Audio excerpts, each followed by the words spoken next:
గుర్తుపెట్టుకోండి, మళ్ళీ చెప్తున్నా, గుర్తుపెట్టుకోండి. ఈ నెల 28న ప్రత్యేకంగా అసెంబ్లీ సమావేశమట. ఎందుకయ్యా అంటే అమరావతిపై తీర్మానం చేస్తారట. మొన్నటికి మొన్నే కదా అసెంబ్లీ సమావేశాలు ముగిశాయన్న విషయం మనకు గుర్తుంది కదా. అప్పుడు పెట్టని తీర్మానం ఇప్పటికిప్పుడు ఎందుకు పెడుతున్నారని ప్రశ్నించడం మాత్రమే కాదు, పర్మనెంట్గా గుర్తుపెట్టుకోండి.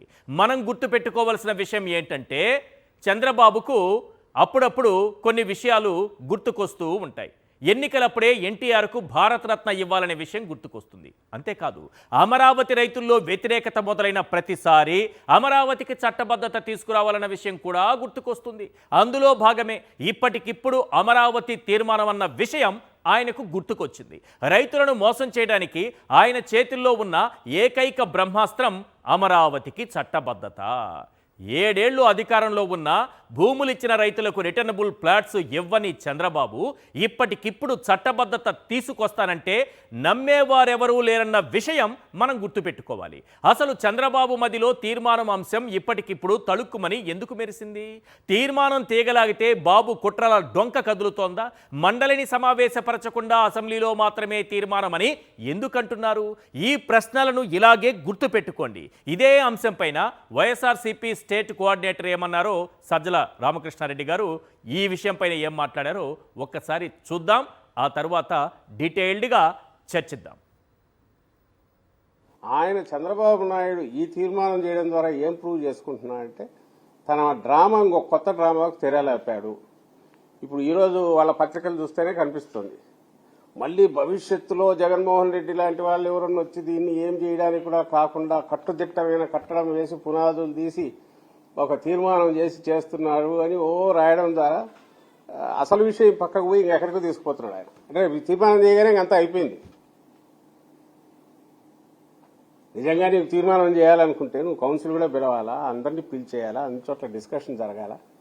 చేసినప్పుడు ఈ క్వశ్చన్లు వస్తాయి, ఇవన్నీ రైజ్ చేస్తారు అడగాల్సినవి. చంద్రబాబు నాయుడు గారి ప్లాన్ ఏదైతే ఉందో దానికి పెట్టిన అమరావతికి వ్యతిరేకం, అట్ ది సేమ్ టైం ఏ అమరావతి అయితే ప్రజల రాజధానిగా అందరి ప్రజల ఆకాంక్షగా ఉండేదానికి ఆయన ఎప్పుడూ వ్యతిరేకం కాదు కాబట్టి 19 ఎన్నికలకు ముందే ఇప్పుడు మనం నిలబడిన ఇక్కడ చంద్రబాబు నాయుడు కంటే చాలా ముందే భూమి కొనుక్కొని ఇక్కడే ఆఫీసు, ఇక్కడే ఇల్లు కూడా కట్టుకున్నారు శాశ్వతంగా. లేఅవుట్ ఎందుకు వేయలేదు? Simple question. ఇన్నేళ్ళయింది రైతులకు సంబంధించిన ప్లాట్లు లేఅవుట్ పూర్తి చేసి ఎందుకు ఇవ్వలేకపోతున్నారు? ఈ అవినీతి ఊబి అనేది చంద్రబాబు నాయుడు గారు క్రియేట్ చేసింది ఎంతవరకు పోతుందో తెలియదు. దీనికి సంబంధించి ఏమైనా ఒక్క డీటెయిల్ బయటకు వస్తుందా? మా వాళ్ళ ఆర్టీఐ కింద ఎన్ని అప్లికేషన్లు పెట్టినా సమాధానం అయితే రావట్లా. ఇప్పటికిప్పుడు చంద్రబాబు నాయుడు గారికి ఈ తీర్మానం పెట్టాలి, అమరావతి క్యాపిటల్ అనేటటువంటి తీర్మానం చేసి కేంద్రానికి పంపించాలి అనే విషయం ఎందుకు గుర్తుకొచ్చింది? అప్పుడప్పుడు ఎన్టీఆర్కి భారతరత్న ఇవ్వాలనేటటువంటి అంశం ఆయనకు గుర్తుకొచ్చినట్టుగా అమరావతి విషయం ఇప్పుడే ఎందుకు గుర్తుకొచ్చింది? ఈ మధ్యకాలంలో జనవరిలో చూసాం మనం 2వ విడత భూ సమీకరణ. తుళ్లూరు, అమరావతి మండలాల్లో 7 గ్రామాల్లో 16,666 ఎకరాలు ప్లస్ మిగతా భూములన్నీ కలిపి దాదాపు ఒక 20,000 ఎకరాలు సేకరించాలని, 3వ దశలో కూడా ఇంకో 30,000 ఎకరాలు సేకరించాలని, మొత్తం కలిపి 1,00,000 ఎకరాలు సేకరిస్తామని 2వ దశ భూ సమీకరణకు సంబంధించినటువంటి నోటిఫికేషన్ ఇస్తే ఇవ్వక ముందేం చెప్పారో తెలుసా? రైతులు ఎగబడుతున్నారంట భూములు ఇవ్వడానికి. మా భూములు తీసుకోండి, మా భూములు తీసుకోండి అని రైతులు వచ్చి పరుగున వచ్చి ఇచ్చేస్తున్నారు అన్నారు. ఇప్పుడు రైతులు రావట్లేదట, భూములు ఇవ్వట్లేదట. చంద్రబాబు నాయుడు గారు అక్కడ రైతులకు చేస్తున్నటువంటి అన్యాయం, ఈ అన్యాయంపైనే వాళ్ళు నిలదీస్తున్నారు. రైతులకు ఏం అన్యాయం చేశారు? మొదటి విడతలో ఇచ్చినటువంటి రైతుల్ని త్యాగదనులని పొగిడారే కానీ వాళ్లకు ఇస్తానన్న హామీలు ఏమన్నా నెరవేర్చారా? మొదటి విడత రైతులు ఇచ్చినటువంటి భూముల్ని తీసుకుని వాళ్ళకి రిటర్నబుల్ ప్లాట్స్ ఇస్తానన్న అంశంతో పాటు చాలా హామీలు ఇచ్చారు. చెప్పాడంటే చేయడంతే, సింపుల్ సార్. ఈ లైన్ నోట్ చేసి పెట్టుకోండి. మనం సినిమా చూసాం, లేదంటే ఇట్లాంటి డైలాగ్స్ చాలా విన్నాం. చెప్పాడంటే చేస్తాడంతే అని. కానీ రివర్స్ ఇది. ఎందుకంటున్నానంటే మొదటి విడత రైతుల్ని, అంటే మొదటి విడత భూములు ఇచ్చినటువంటి రైతుల్ని చంద్రబాబు నాయుడు గారు ఏ రకంగా దగా చేశారు, ఏ రకంగా మోసం చేశారు, ఇప్పటికీ వారికి అన్యాయం ఏ రకంగా చేస్తూనే ఉన్నారన్న అంశానికి సంబంధించి కొన్ని పాయింట్స్ చెప్తాను. ఒక జీవో రిలీజ్ చేశారు ఆ రోజున, మీకు ఈ హామీలన్నీ నెరవేరుస్తాను భూములు ఇస్తేనని. మరి ఒకటైనా నెరవేర్చారా లేదా? మనం అడగాల్సిన అవసరం ఉందా లేదా? అడుగుదాం, ఒక్కసారి చూద్దాం ఏమేమి వాళ్ళకి హామీలు ఇచ్చారన్నది. ఎన్ని ప్రామిస్లు ఉన్నాయంటే చాలా ఉన్నాయి. అందులో కొన్ని కీలకమైనటువంటివి, ముఖ్యమైనవి 10 పాయింట్స్ మాత్రమే.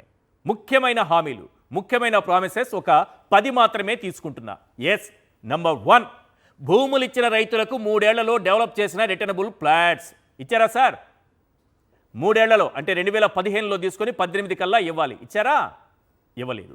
భూములు ఇచ్చిన రైతులకు ఉపాధి మరియు జీవనోపాధి భద్రత ఏం కల్పించారు సార్? ఊర్లో వదిలి వెళ్ళిపోతున్నారు. యువతతో సహా అందరూ పక్క రాష్ట్రాలకు వలసపోయి జీవనోపాధి కోసం వలసలు వెళ్ళే దౌర్భాగ్యపు పరిస్థితి ఈరోజు అమరావతిలో కనిపిస్తోంది. Next point number 3, land pooling చేసిన ప్రాంతంలో ప్రతి ఒక్కరికి ఉచిత విద్య. ఎంత బాగుందో చూడండి. ల్యాండ్ పూలింగ్ జరిగిన చోట భూములు ఇచ్చినటువంటి రైతులకు, అలాగే ఏ ప్రాంతంలో అయితే ల్యాండ్ పూలింగ్ జరుగుతుందో ఆ ప్రాంతంలో ఉన్న ప్రతి ఒక్కరికి, ఆ కుటుంబంలో ఉన్న పిల్లలందరికీ ఉచిత విద్య చెప్పడానికి ఎంత బాగుంది. ఒక్కరికంటే ఒక్కరికి ఫ్రీ ఎడ్యుకేషన్ కనిపించిందా? ఇచ్చారా? నెక్స్ట్, ల్యాండ్ పూలింగ్ చేసిన ప్రాంతంలో ప్రజలందరికీ ఉచిత వైద్యం, ఫ్రీ ట్రీట్మెంట్. ఎక్కడైనా సరే ఒక్కరికైనా జరిగిందా? న్యాయం జరిగిందా? నెక్స్ట్ పాయింట్ నెంబర్ 5, అమరావతిలో ప్రతి గ్రామంలో మౌలిక వసతులు మరియు నగర అభివృద్ధి. ఏ గ్రామంలో మౌలిక వసతులు సార్? ఇల్లు లేని నిరుపేద కుటుంబాలకు, ఇల్లు కోల్పోయిన కుటుంబాలకు గృహాలు. ఇది ఎప్పుడిచ్చారు? 2015లో ఇచ్చిన హామీ. కరెక్ట్గా 2 రోజుల క్రితం కొందరు రైతులు, రైతు కూలీలు, అక్కడ ఉపాధి కోల్పోయిన వారు, నిరుపేద కుటుంబాలు, ఇల్లు లేని వారు, ఇల్లు కోల్పోయిన కుటుంబాలు వీళ్ళందరూ కలిసి సిఆర్డీఏ ఆఫీసు ముందు ధర్నాలు, నిరసనలు చేశారు సార్. 2015లో మనం ఇచ్చిన హామీ 2026 కూడా నెరవేరకపోతే మన దౌర్భాగ్యం కాకపోతే ఏంటి? మొన్న సిఆర్డీఏ ముందు వాళ్ళందరూ ఆందోళన చేశారు. ఒక్కరికంటే ఒకరికి ఒక ఇల్లు కట్టించామా మనం? మరి 2వ దశ, 3వ దశ అంటే రైతులు పరిగెత్తుకొచ్చి భూములు ఇచ్చేస్తారా మనకి? నెక్స్ట్ పాయింట్ నెంబర్ 7, పట్టాదారు పాసు పుస్తకాలున్న వారికి ఒకసారి 1,50,000 రూపాయల రుణమాఫీ. 2014లో రాష్ట్రమంతా ఎగ్గొట్టారు. అందులో ప్రత్యేకించి మన అమరావతి రైతులకు, ఎవరైతే మనం త్యాగధనులను చెప్పుకుంటున్నామో భూములు ఇచ్చినటువంటి రైతులు, వాళ్ళకి ప్రత్యేకంగా ఎగ్గొట్టారు. పట్టాదారు పాసు పుస్తకాలు ఉంటే 1.5 లక్ష వరకు రుణమాఫీ ఒకేసారి top ఎగరగొట్టేస్తారట. Next point number 8, Amaravati ప్రాంతంలో యువతకు 25 లక్షల వరకు రుణాలు ఇప్పిస్తారట. ఏ యువతకైనా వచ్చిందా? ఎవరి జీవనమైనా బాగుపడిందా? ఈరోజు అమరావతిలో పరిస్థితి, దౌర్భాగ్యపు స్థితి ఏ రకంగా ఉందంటే యువత మొత్తం వలసలు వెళ్ళిపోయే పరిస్థితులు ఏర్పడ్డాయి, ఉపాధి లేక. పాయింట్ నెంబర్ 9, భూములు ఇచ్చిన రైతులకు చట్టపరమైన మరియు యాజమాన్య భద్రత. పాయింట్ నెంబర్ 10, ఇంతమందిని మోసం చేశాం మనం, ఆ ముసలాళ్ళని ఎందుకు వదిలేయాలి? వాళ్ళను కూడా చేసేస్తే పోలేదా? ముసలాళ్ళను కూడా వదలలేదు సార్. రైతుల్ని, మహిళల్ని, యువతని, ఆఖరికి చిన్నపిల్లలకి ఉచిత విద్య అన్నాం, వాళ్ళని మోసం చేశాం. రోగుల్ని ఉచిత వైద్యం అన్నాం, వాళ్ళని మోసం చేశాం. ఆఖరికి ముసలాళ్ళని కూడా వదలకుండా వాళ్ళని కూడా మోసం చేశాం. ఎలా? ఇలా అమరావతి ప్రాంతంలో వృద్ధులకు ఓల్డేజ్ హోములు ఎన్ని కట్టారు సార్? 2015 నుంచి ఎన్ని ఓల్డేజ్ హోములు కట్టారు? ఎంతమంది వృద్ధులు అక్కడ ఉన్నారు? ఇది పరిస్థితి. కాబట్టి ఇప్పుడు 2వ దశలో ఈ మోసాన్ని గ్రహించిన తరువాత, కేవలం కాంట్రాక్టుల ముసుగులో దోపిడీ తప్ప ఇక్కడ ఏమీ లేదని తెలిసిన తరువాత 2వ దశ భూ సమీకరణానికి రైతులు ముందుకు రాకపోవడంతో ఇప్పటికిప్పుడు చంద్రబాబు నాయుడు గారి మదిలో ఈ తీర్మానం అనేటటువంటి అంశం మెదిలింది. ఈ పరిస్థితుల నేపథ్యంలో ప్రధానంగా 10 ప్రశ్నలు మనకు వినిపిస్తున్నాయి. ఒక్కసారి ఆ 10 ప్రశ్నలు స్క్రీన్ పైన చూద్దాం. ఎస్, క్వశ్చన్ నెంబర్ 1, రైతు వ్యతిరేకతను కప్పిపుచ్చుకోవడానికే తీర్మానం అంటూ డ్రామాలు ఆడుతున్నారా లేదా? నారావారి నాలుక నిజం చెప్పాలి. క్వశ్చన్ నెంబర్ 2, గతంలోనూ ఇలాంటి తీర్మానం చేసి కేంద్రానికి పంపి చేతులు దులుపుకున్నారా లేదా? నారావారి నాలుక నిజం చెప్పాలి. క్వశ్చన్ నెంబర్ 3, 2018 నాటికి 55,000 కోట్లతో అమరావతి తొలి దశ పూర్తి చేస్తామని హామీ ఇచ్చారా లేదా? నారావారి నాలుక నిజం చెప్పాలి. క్వశ్చన్ నెంబర్ 4, ఇటుక పేర్చకుండానే బస్తా సిమెంటు ఖర్చు కాకుండానే 47,000 కోట్లు అప్పుల్లో ముంచారా లేదా? నారావారి నాలుక నిజం చెప్పాలి. Question number 5. Self finance city అంటూ ప్రజలను మోసం చేసి అమరావతిని అప్పుల కుప్పగా మార్చారా లేదా? నారావారి నాలుక నిజం చెప్పాలి. Question number 6. 7 ఏళ్లు అధికారంలో ఉన్న ఒక్క శాశ్వత భవనం నిర్మించకుండా తాత్కాలిక భవనాల పేరుతో దోచేస్తున్నారా లేదా? నారావారి నాలుక నిజం చెప్పాలి. Question number 7. పిచ్చి మొక్కలు పీకడానికి నీళ్లు ఎత్తిపోయడానికి 3 నుంచి 4,000 కోట్లు తగలేస్తున్నారా లేదా? నారావారి నాలుక నిజం చెప్పాలి. Question number 8. క్యాపిటల్ ముసుగులో అధిక ధరలకు టెండర్లు కట్టబెట్టి 1,000 కోట్ల ప్రజాధనం దోచేస్తున్నారా లేదా? నారావారి నాలుక నిజం చెప్పాలి. Question number 9. భూములిచ్చిన రైతులకు శ్మశానాలు, వాగులు, వంకలు, చెరువుల్లో ప్లాట్లు విసిరి కొట్టారా లేదా? నారావారి నాలుక నిజం చెప్పాలి. Question number 10. మీరు చేసిన మోసాన్ని తట్టుకోలేక రైతుల గుండెలు ఆగిపోతున్నా దుర్మార్గంగా వ్యవహరిస్తున్నారా లేదా? నారావారి నాలుక నిజం చెప్పాలి. ఈ అంశాలన్నింటిపైన క్లియర్గా మాట్లాడుకుందాం. ఇవాళ చర్చలో పాల్గొంటున్నారు నాగార్జున యాదవ్ గారు, వైఎస్ఆర్సీపీ అధికార ప్రతినిధి, అలాగే రామ్నాథ్ గారు, సీనియర్ అనలిస్ట్. ఒకసారి మంత్రి పార్థసారథి గారు ఇదే అంశంపైన స్పందించారు. ఆ బయట విన్న తర్వాత డిబేట్ స్టార్ట్ చేద్దాం. బయట ఒకసారి ప్లే చేయండి సార్. అసెంబ్లీలో కూడా తీర్మానించి పంపించాలని చెప్పేసి ఈరోజు నిర్ణయం శాసన మండలికి లేకోకుండా శాసన మండలిలో లేదా శాసనసభలో ఎక్కడైనా రూల్ ప్రకారం ఎక్కడ పెట్టాలి అక్కడ పెట్టేస్తారు. ఒకవేళ అసెంబ్లీలో పెడతారేమో తర్వాత చేసుకోవచ్చు. తీర్మానం అవసరం లేదు మా జాగ్రత్తకి. ఎందుకంటే ఎవరన్నా వచ్చి ఏమి తొలుస్తుందో తెలియదు కదా. తీర్మానం అవసరం లేదు మా జాగ్రత్తకి. ఎందుకంటే ఎవరన్నా వచ్చి ఏమి తొలుస్తుందో తెలియదు కదా. చట్ట ప్రకారం రాజ్యాంగ ప్రకారం ఏది కావాలి ఇది అదనపు జాగ్రత్త తీసుకుంటున్నాం. 2025లోనే తీర్మానం అయిపోయింది. తర్వాత ఇంకో సెకండ్ కౌన్సిలింగ్ అనే ఆలోచన వచ్చిందేమో, కానీ ఇది తీర్మానం చేసేటప్పటికే అప్పటికి సెకండ్ పూలింగ్ ఏం లేదు. సో పూలింగ్ అవసరమైతే ఎప్పుడైనా క్యాబినెట్ని క్యాపిటల్ని ఎక్స్పాండ్ చేయాలంటే అవకాశం ఉంది ప్రభుత్వానికి. రైట్. రామ్నాథ్ గారు, చాలా క్లియర్గా మంత్రి పార్థసారథి గారు ఒక విషయం చెప్తున్నారు. తీర్మానం అవసరం లేదని ఆయనే అంటున్నారు. పైగా మళ్ళీ ఆల్రెడీ తీర్మానం అయిపోయిందని అంటున్నారు. అసలు ఏంటి తీర్మానం ఎందుకు పెట్టాలి? ప్రత్యేకంగా అసెంబ్లీని ఎందుకు సమావేశపరచాలి? ఏంటి దీని వెనుకున్నటువంటి ఆలోచన?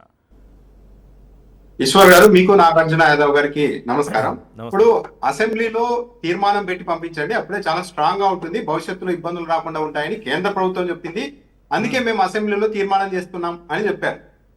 మరి కేంద్ర ప్రభుత్వం చెప్పినప్పుడు ఎప్పుడైనా కానీ మండలిని పక్కన పెట్టి కేవలం అసెంబ్లీలో మాత్రమే తీర్మానం చేయండి అని చెప్పదు కదా.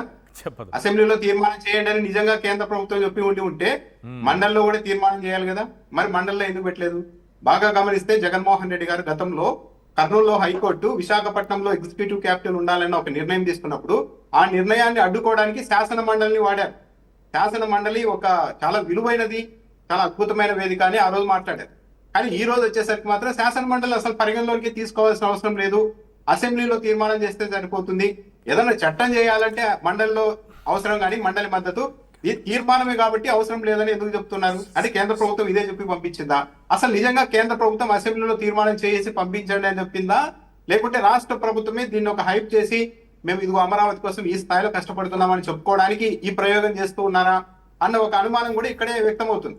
కేంద్ర ప్రభుత్వం నిజంగా అసెంబ్లీలో తీర్మానం చేయండి, చాలా స్ట్రాంగ్ గా ఉంటుంది, భవిష్యత్తులో ఇబ్బందులు రావు అని చెప్పి ఉంటే ఇప్పుడు మండలిని పక్కన పెట్టడం ద్వారా ఇంకో కొత్త ఇబ్బందికి మీరు ఓపెన్ చేసినట్టే కదా తలుపులు. నిజంగా ఏ ఇబ్బందులు లేకుండా అంటే రెండు దాంట్లో ఉండాలి. సరే, మండలిలో ఒపీనియన్ కూడా తెలుసుకోవచ్చు కదా ఏమవుద్ది అంటే. మండలి దగ్గరికి వెళ్తే అక్కడ వైసీపీ వాళ్ళు ఉన్నారు, చాలా అంశాలని ప్రస్తావిస్తారు, లేనిపోని ఇబ్బందులు వస్తాయన్న ఉద్దేశంతో కేవలం అసెంబ్లీలో మన బలం ఉంది కాబట్టి అక్కడైతే మనం ఏమైనా చేసుకోవచ్చు అన్న ఉద్దేశానికి రాష్ట్ర ప్రభుత్వం వచ్చినట్టుగా ఉంది. అంటే మరో కొత్త వివాదానికి లేదు, అమరావతి మీద ఏకాభిప్రాయం మా రాష్ట్రంలోనే లేదు, అందుకే మేము మండలిలో కూడా తీర్మానం చేయలేకపోయామని ఇండైరెక్ట్ గా కేంద్ర ప్రభుత్వానికి మరో సంకేతం ఇస్తోంది రాష్ట్ర ప్రభుత్వం. చంద్రబాబు నాయుడు గారు 2014-19 మధ్య 5 ఏళ్ల పాటు ముఖ్యమంత్రిగా ఉన్నారు. ఇప్పటికి 2 ఏళ్ళు అయింది, అంటే దాదాపు 7 ఏళ్ళు. ఈ 3 ఏళ్ళు కలుపుకుంటే 10 ఏళ్ల పాటు చంద్రబాబు నాయుడు గారు తెలుగుదేశం పార్టీ వాళ్ళు ఎన్నికలకు ముందు ఏం చెప్పారు? మేము అధికారంలోకి వస్తే ఈసారి జగన్మోహన్ రెడ్డి కాదు ఎవరు వచ్చినా సరే రాజధానిని కదిలించలేని స్థాయిలో మేము నిర్మాణం పూర్తి చేస్తామని చెప్పారు. అధికారంలోకి వచ్చిన వెంటనే 3 ఏళ్లలో అమరావతి నిర్మాణం పూర్తవుతుందని పదే పదే చెప్పారు. కానీ ఈ రోజు కూడా మళ్ళీ 3 ఏళ్లే అంటున్నారు. దానికి తోడు భవిష్యత్తులో జగన్మోహన్ రెడ్డి లాంటి వాళ్ళు వచ్చినా కూడా కదిలించడానికి వీలు లేకుండా అనే ఒక పదాన్ని పదే పదే ఎందుకు వాడుతున్నారు అంటే మళ్ళీ వచ్చే ఎన్నికల్లో మీరు గెలవరని మీకు ఒక నిర్ధారణకు వచ్చేసారా? మీకు గెలిచే అవకాశం ఉంటుందని మీకు ధీమా ఉండి ఉంటే ఇదంతా చేయాల్సిన అవసరం కూడా లేదు కదా ఇంత వెంటబడి. అంటే ఎక్కడో మీకు అనుమానం ఉంది, లేకుంటే జగన్మోహన్ రెడ్డిని ఒక విలన్ గా చిత్రీకరించాలి అన్న ప్రయత్నం చేస్తూ ఉన్నట్టుగా ఉంది. ఇప్పటి వరకు అమరావతిని మేము వ్యతిరేకిస్తున్నాం, అమరావతి రాష్ట్ర రాజధాని కాదు అని జగన్మోహన్ రెడ్డి గారి దగ్గర నుంచి వైసీపీకి సంబంధించిన ఏ ఒక్క నాయకుడు కూడా మాట్లాడిన ఒక్క వీడియో బయటను చూపించమనండి. ఎక్కడా చూపించలేదు. అమరావతి రాజధాని కాదు అని ఎప్పుడు వైసీపీ వాళ్ళు చెప్పలేదు. కాకపోతే కర్నూలులో హైకోర్టు పెడదాం, విశాఖలో ఎగ్జిక్యూటివ్ క్యాపిటల్ పెడదామని ఒక ఆలోచన చేశారు. అంతేగాని అమరావతి రాజధాని కాదు అని ఎక్కడ అనలేదు. కానీ ఎందుకు ఈ అంశాన్ని పదే పదే తెరపైకి తెస్తున్నారు? అమరావతిని రాజధానిగా ఎవరూ వ్యతిరేకించినప్పుడు మళ్ళీ కొత్తగా అమరావతి రాష్ట్ర రాజధాని అని చట్ట సవరణ చేయించుకోవాల్సిన పరిస్థితి ఎందుకు వస్తోంది? ఎందుకు ఇదంతా నడుపుతూ ఉన్నారు అనేది ప్రధాన ప్రశ్న. ఇప్పుడు సరే, ఏపీ రాజధాని 10 ఏళ్ల తర్వాత ఫలానాది అన్న దాంట స్థానంలో చట్ట సవరణ చేసి ఇకపై ఏపీ రాజధాని అమరావతి అని కేంద్ర ప్రభుత్వం చట్ట సవరణ చేసి చేర్చవచ్చు. అంతవరకే పరిమితం అవుతుంది. కానీ ఇదిగో ఈ అమరావతికి ఏటా ఇన్ని లక్షల కోట్లు ఏ ప్రభుత్వం వచ్చినా ఖర్చు చేయాలనేది చెప్పదు కదా. అన్ని సంస్థలు అమరావతిలోనే ఉండాలని చట్ట సవరణ చేయలేరు కదా. విశాఖపట్నంలో కావచ్చు, తిరుపతిలో కావచ్చు, కర్నూలులో కావచ్చు, లేకుంటే శ్రీకాకుళంలో కావచ్చు, ఏవి పెట్టకుండా అన్ని తీసుకొని వచ్చి అమరావతిలోనే పెట్టాలనేది కేంద్ర ప్రభుత్వం చట్ట సవరణ చేసి చెప్పదు కదా. మరి అలాంటప్పుడు ఇప్పుడు కొత్తగా చట్ట సవరణ చేయడం ద్వారా ఏంటి ఉపయోగం? అంటే సింపుల్ గా అమరావతి రాష్ట్ర రాజధాని అని అనిపించుకోవడానికి ఇంత హంగామా ఎందుకు? అసలు ఎవరు వ్యతిరేకించడం లేదు కదా, ఎవరు వ్యతిరేకించట్లేదు. కానీ ఇప్పటి వరకు కూడా చట్టబద్ధత ఎందుకు తీసుకురాలేకపోయారు? అప్పుడు కలిసే ఉన్నారు, కేంద్రంతో కలిసి ఉన్నారు. 2014-19 మధ్యలో చివరిలో ఏదో కొంత గ్యాప్ వచ్చింది అనుకోండి. ఇప్పుడు కలిసే ఉన్నారు కదా, మరి ఆ పని ఏదో అప్పుడు ఎందుకు చేయలేకపోయారు? అధికారంలోకి వచ్చిన ఈ 2 ఏళ్ళు ఎందుకు చేయలేకపోయారు? అంటే తొలి నుంచి కూడా జగన్మోహన్ రెడ్డి వస్తే అమరావతిని తొలగిస్తారు అని ఒక బూచీగా చూపెట్టి ఆ ప్రాంత ప్రజల్ని అందరినీ మభ్యపెట్టేందుకు ఒక ఎత్తుగడ వేసినట్టుగా ఉన్నారు. కానీ ఇటీవల ఏమైపోయింది అంటే కేంద్రంలో మీరే ఉన్నారు, స్టేట్ లో మీరే ఉన్నారు, ఉమ్మడి ప్రభుత్వాలు ఉన్నాయి, కూటమి ప్రభుత్వాలు ఉన్నాయి.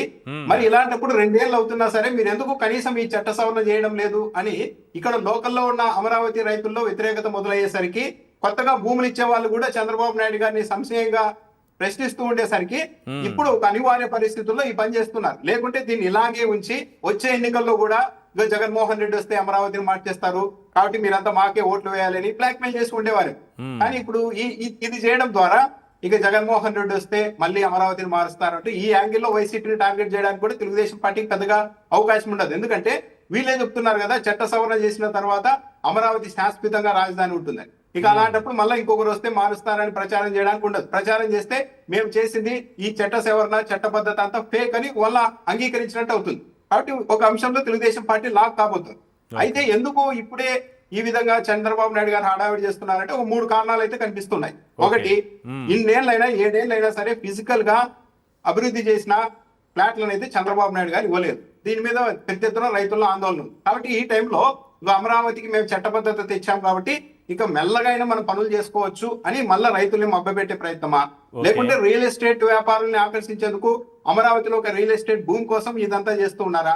ఇక అమరావతికి చట్టబద్ధత ఉంది కాబట్టి మీరంతా ధైర్యంగా వచ్చేసేయండి ఇక్కడికని చెప్పబోతున్నారా? చంద్రబాబు నాయుడు గారు ఇటీవల చేసిన కొన్ని వ్యాఖ్యలు చూసినా సరే ఒక రియల్ ఎస్టేట్ కంపెనీ ఏదైనా ఒక ఓచర్ విడుదల చేసినప్పుడు సిటీకి దూరంగా దట్టమైన అడుగులకు దగ్గరలో విశాలవంతమైన విల్లాస్ ఉంటాయి, ఇక్కడ మీరు నివాసం ఉంటే 10-15 ఏళ్ళు స్వచ్ఛమైన గాలి పీలుస్తూ అధికంగా బతకచ్చు అని చెప్తూ ఉంటారు.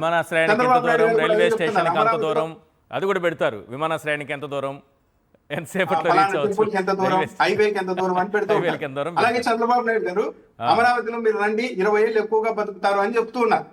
దానికి తోడు ఇది చెప్పేసి చట్టబద్ధత ఉందని చెప్పి ఇంకెక్కువ భూమిని తీసుకునేందుకు ఏమన్నా ఈజీగా తీసుకోవచ్చు అనుకుంటున్నారు. ఎందుకంటే రోజు ఈనాడు పత్రికలను రాశారు ఇది ఇక్కడితో ఆగేది కాదు, 1,00,000 కాదు, 50,000 ఎకరాలు కాదు, 2,75,000 ఎకరాలు మొత్తంగా సేకరించబోతున్నారు లాస్ట్ కి ల్యాండ్ పూలింగ్ లో అని రాశారు. అంటే ఒక చట్టబద్ధత ఉందని చెప్పి ఇదంతా చేస్తారా? ఒకవేళ చంద్రబాబు నాయుడు గారు నిజంగా చేయాలి అనుకుంటే కేవలం అమరావతి రాజధాని అన్న పదం చేర్చకుండా ఈ రైతుల్లో ధీమా నింపాలంటే అమరావతి విస్తీర్ణం ఎంతో కూడా చట్టంలో సవరణలో ఏమైనా జాయిన్ చేస్తారేమో చూడాలి, చేయించాలి. ఇదిగో పలానా విస్తీర్ణం అంతా అమరావతి కిందకి వస్తుంది అని. అప్పుడు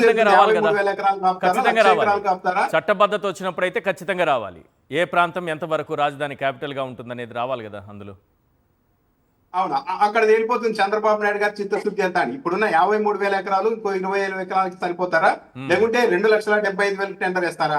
Yes. అసలు అమరావతిని వైఎస్ఆర్ కాంగ్రెస్ పార్టీ కావచ్చు ఎవరు వ్యతిరేకించలేదు, కానీ ఈ నమూనాని మాత్రమే వ్యతిరేకిస్తూ ఉన్నారు. ఈరోజు కేబినెట్ భేటీలో గమనించండి, చంద్రబాబు నాయుడు గారు ఒక వ్యాఖ్య చేశారు. మొత్తం మన రాష్ట్రానికి వస్తున్న ఆదాయంలో 99% ఓన్లీ ఉద్యోగులకే వెళ్ళిపోతుంది, ఉద్యోగుల జీతభత్యాలకు వెళ్ళిపోతుంది. కేంద్రం సాయంతో ఏదో అప్పులు వడ్డీలు కట్టుకోవడానికి సరిపోతుంది, ఈ స్థాయిలో ఉన్నాం మనం అని చెప్పారు. అది చెప్తూనే అమరావతికి లక్షల కోట్లు ఎలా ఖర్చు పెడుతున్నారు? ఇదే కదా జగన్మోహన్ రెడ్డి గారు కావచ్చు, వైసీపీ వాళ్ళు కావచ్చు, కొంత నిపుణులుగా ప్రశ్నిస్తున్నది ఏంటంటే, ఇలాంటి ఎకానమీ ఉన్న రాష్ట్రానికి లక్షల కోట్లతో అమరావతి నిర్మించడం అనేది ఒక పెద్ద ఇబ్బంది అవుతుంది అని చెప్తున్నారు. అంతేగాని అమరావతిలో రాజధాని ఉండకూడదని ఎవరు చెప్పడం లేదు. కానీ చంద్రబాబు నాయుడు గారు ఈ విషయాన్ని ప్రశ్నిస్తే తీసుకెళ్లి ఇలాంటి అమరావతికి వ్యతిరేకులు అని ఒక ప్రచారం చేయబోతున్నారు. ఇంకో విషయం ఉంది ఇక్కడ కీలకంగా. చంద్రబాబు నాయుడు గారు ఒకవేళ ఈ చట్ట సవరణలో ఇదిగో అమరావతి రాజధాని, వీటిలో హైకోర్టు ఉండాలి, సచివాలయం ఉండాలి, రాజ్భవన్ ఇక్కడే ఉండాలి, అసెంబ్లీ ఇక్కడే ఉండాలని ఒకవేళ చేర్చిస్తే ఇక్కడ తెలుగుదేశం పార్టీ బీజేపీ ఉమ్మడిగా ఒక ప్రశ్నకు సమాధానం చెప్పాల్సి ఉంటుంది. ఎందుకంటే రాయలసీమ డిక్లరేషన్ లో బీజేపీ వాళ్ళు కర్నూలులో హైకోర్టు ఏర్పాటు చేయాలని చెప్పారు. చంద్రబాబు నాయుడు గారు మేనిఫెస్టోలో హైకోర్టు బెంచ్ ఏర్పాటు చేస్తాం కర్నూలులో అని చెప్పారు. మరి అమరావతికి చట్టబద్ధత చేస్తూ ఉన్నప్పుడు మరి ఇంకా హైకోర్టు కర్నూలు ఏర్పాటు కూడా వీళ్ళిద్దరూ కలిసి చట్టబద్ధత తేవాలి కదా, ఆ పరిస్థితి ఉంటుందా? సో హైకోర్టు అంటున్నారు, ఇంకొకరు బెంచ్ అంటున్నారు, ఇక్కడ ఇద్దరికి పడదు. మళ్ళీ బీజేపీ వాళ్ళు రాయలసీమ డిక్లరేషన్ లో డైరెక్ట్ హైకోర్టు అన్నారు, చంద్రబాబు నాయుడు గారు బెంచ్ అన్నారు. కనీసం దేనికో ఒక దానికన్నా వీళ్ళు స్టిక్ ఆన్ అయ్యి చట్టబద్ధత ఇస్తారా? అమరావతి గురించే కాదు, ఆ రోజు అమరావతి మీద ప్రకటన చేసినప్పుడు ఈశ్వర్ గారు మీకు గుర్తుండే ఉంటుంది, ప్రతి జిల్లాకు 10 ప్రాజెక్టులు అని చెప్పేసి ఆ జిల్లాకు ఈ ఎయిర్పోర్ట్, ఆ కంపెనీ, ఈ కంపెనీ అని చెప్పారు. మరి వాటి కనీసం అసెంబ్లీలోనే చట్టబద్ధత కల్పిస్తే బాగుంటుంది కదా. అంటే మిగిలిన జిల్లాల గురించి పట్టింపు లేదు. చంద్రబాబు నాయుడు గారు కేవలం అమరావతి విషయంలో మాత్రమే ఈ విధంగా ముందుకెళ్తున్నారు. అయితే దీనివల్ల ఎంతవరకు ఏం జరుగుతుందనేది చూడాలి. రైట్. నాగార్జున గారు, అర్జెంటుగా అమరావతికి చట్టబద్ధత అంశం చంద్రబాబు నాయుడు గారికి ఎందుకు గుర్తొచ్చింది? అంటే తీర్మానం పెడతారట, ఇప్పటికిప్పుడు తీర్మానం పెట్టి ఏం చెప్పాలనుకుంటున్నారు రాష్ట్రానికి?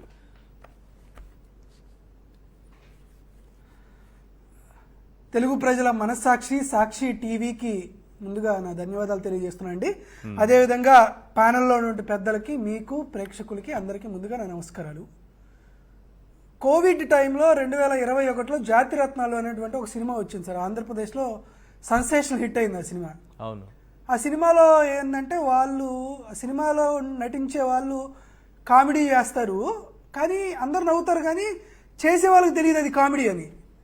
ఇప్పుడు ఆంధ్రప్రదేశ్ రాష్ట్ర మంత్రివర్గం చూస్తుంటే కూడా వారికి అంతా మొత్తం జాతిరత్నాలే మనకు కనపడుతున్నారు. ఎందుకంటే వాళ్ళు చేస్తున్న పనులు ఆంధ్రప్రదేశ్ రాష్ట్రమే కాదు, భారతదేశంలో ఉండే వాళ్ళందరూ నవ్వుతున్నారు, వాళ్ళకి మాత్రం నవ్వు రావట్లా. వాళ్ళేమో చాలా సీరియస్ సబ్జెక్ట్ చెప్పినట్టు చెప్తారు. చట్టపద్ధతి గురించి మంత్రి గారు వాళ్ళు ప్రెస్ మీట్లు పెట్టారు, నాకు అసలు అర్థం కావట్లా.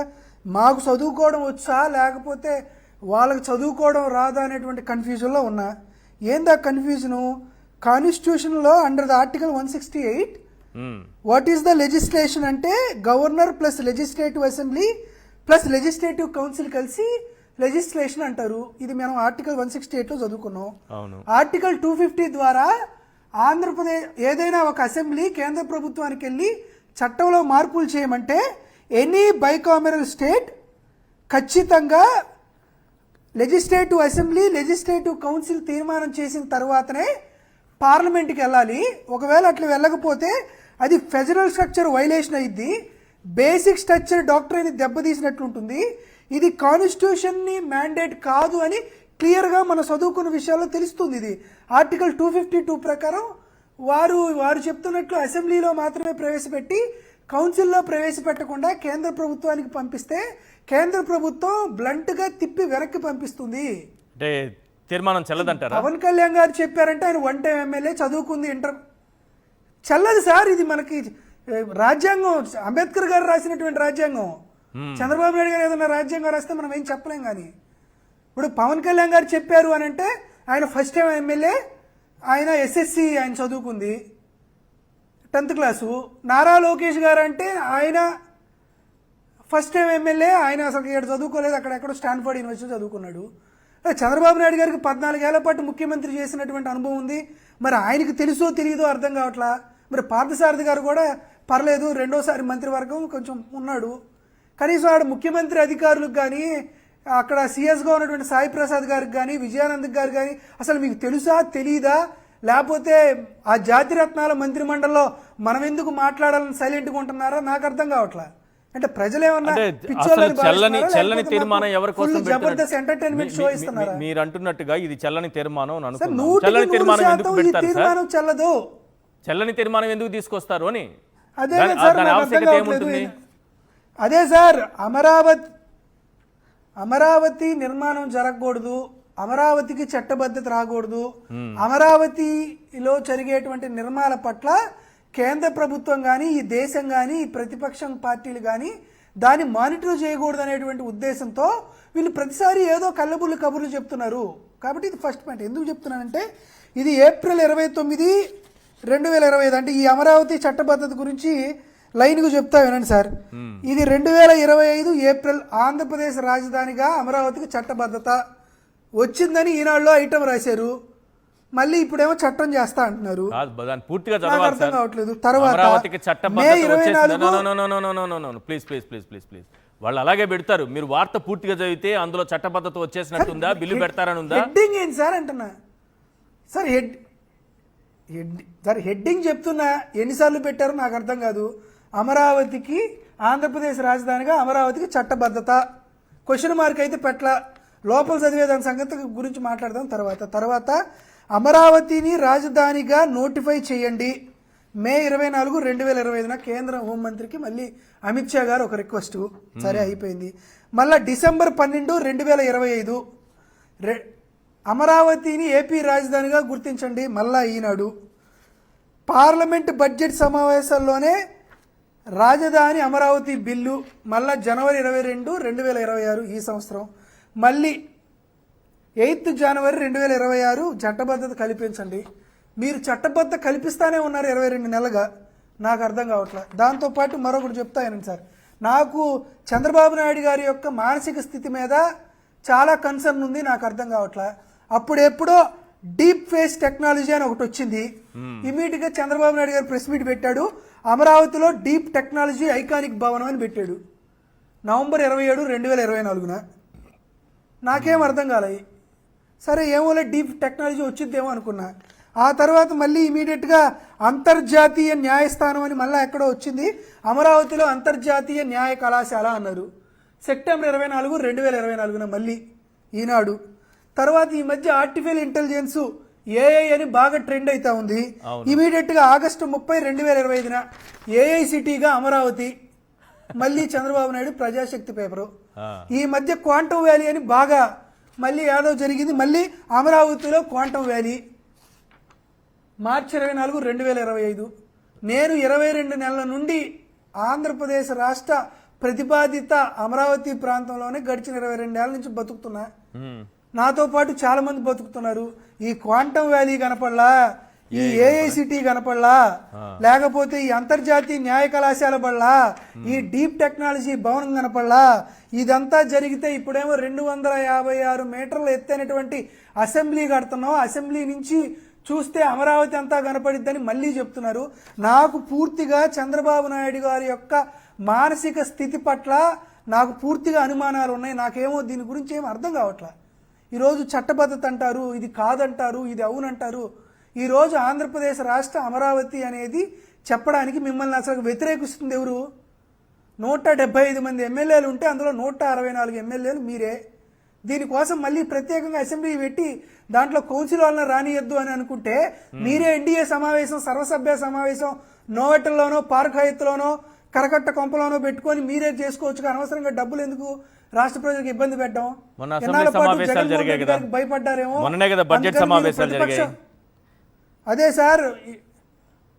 అదే సార్ మొన్నటి దాకా మీరు ప్రతిపక్ష హోదా ఇస్తే జగన్మోహన్ రెడ్డి గారు అసెంబ్లీకి వస్తారని భయపడ్డారేమో. అందుకని మీరు ప్రతిపక్ష హోదా ఇవ్వలేదని మేమందరం అనుకుంటున్నాం. ఈరోజు మీరు బొత్స సత్యనారాయణ గారు కూడా భయపడ్డారని అంటే ఆశ్చర్యం వేస్తుంది. తలసిల రఘురాం గారికి భయపడ్డారంటే ఆశ్చర్యం వేస్తుంది. లేకపోతే మా వరదు కళ్యాణి గారికి భయపడి మీరు పెట్టట్లేదేమో అని ఆశ్చర్యం వేస్తుంది. లేకపోతే మా రమేష్ యాదవ్కో లేకపోతే మా తుమ్మాటి మాధవరావు గారికి కూడా భయపడి మీరు పూర్తిగా కౌన్సిల్ని ఎత్తిపడేస్తుంటే ఈ రాష్ట్రం ఏంది? ఇది రాష్ట్రం భారతదేశంలో ఉందా, ప్రజాస్వామ్య వ్యవస్థలో ఉందా? ఏం చేయగలుగుతున్నారో మాకు అర్థం కావట్లా. మీరు ఎందుకు అంత భయపడుతున్నారు? ఎవరు ఆపుతున్నారని భయపడుతున్నారు? ఒకవేళ అసెంబ్లీతో పాటు కౌన్సిల్ కూడా జరిగితే ఆంధ్రప్రదేశ్ రాష్ట్రంలో అమరావతి కేంద్రంగా మీరు చేస్తున్నటువంటి అవినీతి గురించి మేము అడుగుతామనేటువంటి భయం మీరు ఏదో పట్టుకుంటున్నారేమో. ఓకే. ఎందుకు అడుగుతున్నా అంటే ఒకసారి మీకు చెప్తానండి సార్. ఇప్పుడు చంద్రబాబు నాయుడు గారు ఒక తాత్కాలిక సచివాలయం కట్టారు. తాత్కాలిక సచివాలయం ఏమని చెప్పారంటే 201 కోట్లతో దీన్ని షాపూరు పల్లంజీకి ఎల్ఎన్టీకి కాంట్రాక్ట్ కట్టబెట్టారు. కట్టబెడితే ఏం చెప్పారంటే ఫర్ ఎస్ఎఫ్టీ 3,350 రూపాయలు చెల్లిస్తామని చెప్పారు. అవును. పునాది వేశారు, శంకుస్థాపన చేశారు, 3,350 రూపాయలు పర్ ఎస్ఎఫ్టీ అన్నారు. బాగానే ఉంది. అంటే వీళ్ళు కొబ్బరికాయ కొట్టినప్పుడేమో 3,350 రూపాయలు ఫర్ ఎస్ఎఫ్టీ, వీళ్ళు గుమ్మడికాయ కొట్టి పూర్తి చేసి నిర్మాణం అయిపోయేదాకా 15,833 రూపాయలు పెంచి పర్ ఎస్ఎఫ్టీ 19,183 రూపాయలు ఈ కంపెనీలకు చెల్లించింది సార్ చంద్రబాబు నాయుడు గారి ప్రభుత్వం. ఏది తాత్కాలిక భవనం 1% 2% కాదు పెంచింది. 472.63% ఎక్స్కలేషన్ ఇచ్చి 3,350 రూపాయలు పర్ ఎస్ఎఫ్టీతో కాంట్రాక్ట్ ఇచ్చినటువంటి సంస్థలకి 19,183 రూపాయలు దోచిపెట్టింది. ఇది బొత్స సత్యనారాయణ గారు అడుగుతారేమో అని, లేకపోతే తలసిల్ రఘురాం గారు అడుగుతారని మీరు భయపడి అయ్యన్న పాత్రుడు గారు పారిపోతుంటే మనం ఏం చేస్తాం? అడగకుండా ఉన్నాం కదా. ఈశ్వర్ గారి షోలోనో, కొమ్మినేని గారి షోలోనో, లేకపోతే ఫేస్బుక్ వాళ్ళలోనో, ట్విట్టర్ స్పేస్లోనో మేము అడుగుతాం కదా. లేకపోతే రామ్నాథ్ లాంటి స్వతంత్ర భావజాలం ఇండిపెండెంట్ జర్నలిస్టులు అడుగుతారు కదా. ఈరోజు 3,550 రూపాయల చదరపు అడుగులకి కావాల్సినటువంటి ధరని మీరు 19,183 రూపాయలకి పెంచారే తాత్కాలిక సచివాలయం పేరుతో. మీరు పర్మనెంట్ సెటప్ కి ఈ రోజు చెబుతుంది 10,244 రూపాయలు. ఒకవేళ మీరు చెప్పినట్లే 472% కానీ దీన్ని కానీ పెంచితే పర్ ఎస్ఎఫ్టీ 58,709 రూపాయలు అవుతుంది నిర్మాణం పూర్తయ్యేలోపు. అసలు మీరు మనుషులు అనుకుంటున్నారా, జాతిరత్నాలు అనుకుంటున్నారా మీరు? మరి అంతే కదా సార్. అక్కడ ఇప్పుడు టెంపరీ సచివాలయం 3,350 రూపాయలది కాస్త నిర్మాణం పూర్తయ్యేలోపు 19,183 రూపాయలకి పెరిగితే ఇప్పుడు 10,244 రూపాయలు ఇనీషియల్ కాస్ట్. నిర్మాణం పూర్తయ్యేలోపు అది పెరిగినట్టు ఇది కూడా పెరిగిద్దని మనం భావిస్తే 58,709 రూపాయలు అయింది ఫర్ ఎస్ఎఫ్టీ. ఇది మేము వరద కళ్యాణి గారు అడుగుతారేమో, తుమ్మాటి మాధవరావు అడుగుతాడేమో, లేకపోతే రమేష్ యాదవ్ అడుగుతారేమో అని నారా లోకేష్, పవన్ కళ్యాణ్ భయపడితే ఏం చేయమంటారు? రైట్. ఇవన్నీ చెప్పారు. కాదు, ఈ తీర్మానం చేసినా చెల్లదు అంటారు. ఇవన్నీ ఏవో హామీలు ఇచ్చారు. క్వాంటమ్ వ్యాలీ తెస్తానన్నారు, ఏఐ తీసుకొస్తానన్నారు, ఇంకేదో తీసుకొస్తానన్నారు, ఏమి తీసుకురాలేదు అంటున్నారు. ఇవన్నీ పక్కన పెడదాం. అసలు ఆ తీర్మానం ఎందుకు పెడుతున్నారు? ఏంటి రీజన్ ఏంటి ఇప్పటికిప్పుడు తీసుకురావడానికి? సార్, నేను ఇప్పటికే ఆంధ్రప్రదేశ్ రాష్ట్ర ప్రభుత్వం ఒకసారి తీర్మానం చేసి పంపించింది. ఈ తీర్మానం చేసి పంపించిన తర్వాత కేంద్ర ప్రభుత్వానికి పంపిస్తే కేంద్ర ప్రభుత్వం మంత్రి మండలికి పంపించకుండానే సెంట్రల్ సెక్రటేరియట్ లోనే ఈ తీర్మానాన్ని రద్దు చేసి అమెండ్మెంట్ చెప్పి రాష్ట్ర ప్రభుత్వానికి తిరిగి పంపించింది. దాని మీద ఎందుకు వైట్ పేపర్ రిలీజ్ చేయొచ్చు కదా. ఏ కారణాల ద్వారా కేంద్ర ప్రభుత్వం తిరిగి వెనక్కి పంపించిందో చెప్పొచ్చు కదా. మీరు వరల్డ్ బ్యాంకుకి ఇచ్చినటువంటి సమాచారాన్ని కేంద్ర ప్రభుత్వానికి ఎందుకు ఇవ్వట్లా? హట్కో వాళ్ళకి ఇచ్చినటువంటి సమాచారం కేంద్ర ప్రభుత్వానికి ఎందుకు ఇవ్వట్లా? లేకపోతే సింగపూర్ సంస్థలకు ఇచ్చినటువంటి సమాచారం పార్లమెంట్కి ఎందుకు ఇవ్వట్లా? అమరావతిలో నిగూఢంగా రాష్ట్ర ప్రజలకు తెలియకుండా ఏ సమాచారాన్ని మీరు దాచిపెడుతున్నారు? మిమ్మల్ని అసలు ఎవరు ఆపుతున్నారు సార్? ఈ రోజు ఆంధ్రప్రదేశ్ రాష్ట్ర ప్రభుత్వంలో మీరు గతంలో 5 ఏళ్ళు ఉన్నప్పుడు 2 ఏళ్ళు ఉన్నారు, ఇంకా 3 ఏళ్ల పాటు మీకు పరిస్థితి ఉంది. మీరు చెప్పినట్లు అమరావతి రాజధాని నిర్మాణాన్ని 3 ఏళ్లలో పూర్తి చేస్తే నిజానికి జగన్మోహన్ రెడ్డి గారు వచ్చినా కూడా మార్చేటువంటి అవసరం ఉండదు కదా. వాస్తవానికి మేము మారుస్తామని చెప్పట్లేదు. మార్చేటువంటి ఆలోచన మొదటి రోజు నుంచి ఈ రోజుకి మాకు లేదు. మేము సైమల్టేనియస్ గా అమరావతితో పాటు ఈ రాష్ట్ర రాజధాని నిర్మాణంలో ఎక్కడో వెనుకబడిన ప్రాంతంలో ఉన్నటువంటి ప్రతి సిటిజన్ యొక్క ఆలోచన, ఆశ, ఆసక్తి కలిసి ఉండాలనేటువంటి కాన్సెప్ట్ తో ప్యారలల్ గా ఒక 3 ప్రాంతాల్లో ఒక రాజధాని అభివృద్ధి చేసుకుందాం అనేటువంటి ఒక ఆలోచన చేశాం. సరే, తర్వాత ఎన్నికలు వచ్చాయి, ఎన్నికల ఫలితాలు వేరుగా వచ్చాయి, దానిపైన ఒక మేధోమంథనం జరిగింది. అది తర్వాత సంగతి, అది వేరే విషయం. మిమ్మల్ని ఎవరు ఆడేటువంటి అవసరం లేదు కదా. నిర్మాణాలు పూర్తి చేస్తే, మీరు అనుకున్నట్టు మొదటి దశ నిర్మాణం పూర్తి చేస్తే ఎవరో వస్తే ఏమి చేయలేటువంటి పరిస్థితులు ఉంటాయి కదా. మళ్ళీ ఈ డ్రామాలు, ఈ అనైతికమైనటువంటి కార్యక్రమాలు ఎందుకు చేస్తున్నారు? రైట్. కాబట్టి మీ పట్ల, అమరావతి పట్ల మీకు చిత్తశుద్ధి లేదు, లక్ష్యశుద్ధి లేదు. కాబట్టి చట్టబద్ధత పేరుతో చంద్రబాబు నాయుడు గారు ఏదో తెలియని కుంభకోణం చేయడానికి దీన్ని ఒక వేదికగా తయారు చేసుకుంటున్నారు. ఎలా తయారు చేసుకుంటున్నారని మళ్ళీ నాకు మీరు అవకాశం వస్తే దానికి కూడా, దానికి సంబంధించినటువంటి అంశాలు అప్పుడు కూడా మాట్లాడదాం. రైట్. రామ్నాథ్ గారు, రెండో దశ భూ సమీకరణ ల్యాండ్ పూలింగ్కి వెళుతున్న సమయంలో రైతులు చాలా ఉత్సాహంగా ముందుకొచ్చేస్తున్నారు, భూములని ఇచ్చేస్తున్నారు అన్నట్టుగా మాట్లాడారు. అక్కడ గ్రామ సభల్లో మనకు కొన్ని వాళ్ళ అభిప్రాయాలు చూసినప్పుడు కొంత వ్యతిరేకత ఉందని అర్థమైంది. అసలు రెండవ దశ జరుగుతోందా? అది జరగని నేపథ్యంలోనే ఇలాంటి అంశాన్ని తీసుకొస్తున్నారా? ఏం జరుగుతోంది అసలు? ఇప్పుడు అమరావతిలో భూములు ఇచ్చే వాళ్ళు రెండు రకాలుగా ఉన్నారని తెలుగుదేశం పార్టీ అనలిస్టులు కూడా చాలా సార్లు చెప్పారు. ఒకటి ఏంటంటే అక్కడ ఈ స్థానికంగా లేకుండా ఎక్కడెక్కడో ఉద్యోగాలు చేసుకుంటూ పిల్లలు అంతా ఎక్కడో ఉండేవాళ్ళు, సరే ప్రభుత్వానికి ఇస్తే కౌలు వస్తుంది ప్రతి ఏటా అని అనుకునే వాళ్ళు కొంతమంది ఇస్తూ ఉన్నారు. లేదు, వాటి మీద ఆధారపడి వ్యవసాయం ఉండాలి, మనకి ఇక్కడ ఉండాలి అనుకుంటున్న వాళ్ళు మాత్రం అపోజ్ చేస్తూ ఉన్నారు. దానికి తోడు మొదటి విడత భూములు ఇచ్చిన రైతుల మనోభావాలు, వాళ్ళ అభిప్రాయాలు తెలుసుకున్న తర్వాత ఎవరు ముందుకు రావడం లేదు. ఎందుకంటే 7 ఏళ్ళైన తర్వాత వాళ్ళకే రిటర్నబుల్ ప్లాట్లు ఇవ్వనప్పుడు ఇప్పుడు వీళ్ళు తీసుకొని ఇంకెంతకాలం చేస్తారు? అంటే మొదటి దశకే ఇవ్వనప్పుడు దాంతో పాటు ఇవి కూడా తీసుకొని ఇంకెప్పుడు చేస్తారు అన్నది ఒక పెద్ద ప్రశ్నార్థం. కాబట్టి ఎవరు కూడా సరే ఏదైతే అది అవుతుంది, మనకి ఏం లే, కౌలు వస్తుంది కదా అనుకునే వాళ్ళు కొంతమంది ముందుకు వస్తున్నారు. కానీ ఓవరాల్ గా అయితే ఎవరు కూడా సుముఖంగా లేదు, ప్రభుత్వం మీద నమ్మకం కోల్పోయారు. ఆ నమ్మకాన్ని కాపాడుకోవడం కోసమే ఇదిగో చట్టబద్ధత తెచ్చాను, ఇంకెక్కడికి పోదు, అంతా బాగుంటుంది అని ఒక నమ్మించే ప్రయత్నం చంద్రబాబు నాయుడు గారు చేస్తున్నట్టుగా ఉంది. నిన్న తెలుగుదేశం పార్టీకి సంబంధించిన కొన్ని గ్రూపుల్లో ఒక వాట్సాప్ మెసేజ్ కూడా కొద్దిసేపు బాగా వైరల్ అయింది. అదేంటంటే, ఈ పార్లమెంటు సమావేశాల్లో వినా అమరావతికి చట్టబద్ధత కల్పించకపోతే ఎంత దూరమైనా వెళ్లాలని చంద్రబాబు నాయుడు గారు నిర్ణయించుకున్నారు. వీలైతే తెగదంపులు కూడా ఆయన సిద్ధంగా ఉన్నారు. ఒక విధంగా అవమానకరంగా భావిస్తూ ఉన్నారు. 2 ఏళ్ళైనా సరే కనీసం చట్టబద్ధత కల్పించలేని పరిస్థితుల్లో ఉన్నప్పుడు ఇంతకుమించి అవమానం ఏముంటుందని భావిస్తూ ఉన్నారంటూ కొద్దిగా వైరల్ అయ్యాయి ఒక మెసేజ్. ఆ తర్వాత హఠాత్తుగా ఇది వచ్చింది. కేంద్ర ప్రభుత్వం వెంటనే అసెంబ్లీ తీర్మానం చేసి పంపించండి, చాలా స్ట్రాంగ్ గా ఉంటుంది, అలా చేస్తే కేవలం కేబినెట్ ఆమోదం కాకుండా అసెంబ్లీలో తీర్మానం చేస్తే భవిష్యత్తులో ఇబ్బందులు రావని చెప్పిందని చెప్పారు. ఇక్కడ నిశ్చితంగా గమనిస్తే చంద్రబాబు నాయుడు గారు కావచ్చు, మంత్రి పార్థసారథి గారు ఏం చెప్తున్నారు? శాసన మండలి తీర్మానం అవసరం లేదు, శాసన మండలి తీర్మానానికి వాల్యూ లేదు, అసెంబ్లీలో చేస్తే సరిపోతుంది అంటున్నారు. అవును. మరి శాసన మండలి తీర్మానానికి విలువ లేనప్పుడు ఇంకా అసెంబ్లీలో తీర్మానం చేయకపోయినా ఏం కాదు, అసెంబ్లీ తీర్మానానికి కూడా విలువ లేనట్టే కదా. మరి ఎందుకు కేంద్ర ప్రభుత్వం చెప్పి ఉంటుంది? అంటే ఇక్కడంతా ఏదో గేమ్ ఆడతాడు. ఒకవేళ ఇది జరిగిందో నిజమోగా తెలియదు, కానీ ఒకవేళ ఇవన్నీ జరుగుతున్న పరిణామాలను బట్టి కేంద్ర ప్రభుత్వానికి అమరావతిని చట్టబద్ధంగా గుర్తించడానికి ఇష్టం లేదా, అందుకే అసెంబ్లీలో తీర్మానం చేయండి అని ఇక్కడ కోర్టులోకి బంతి నెట్టేసిందా?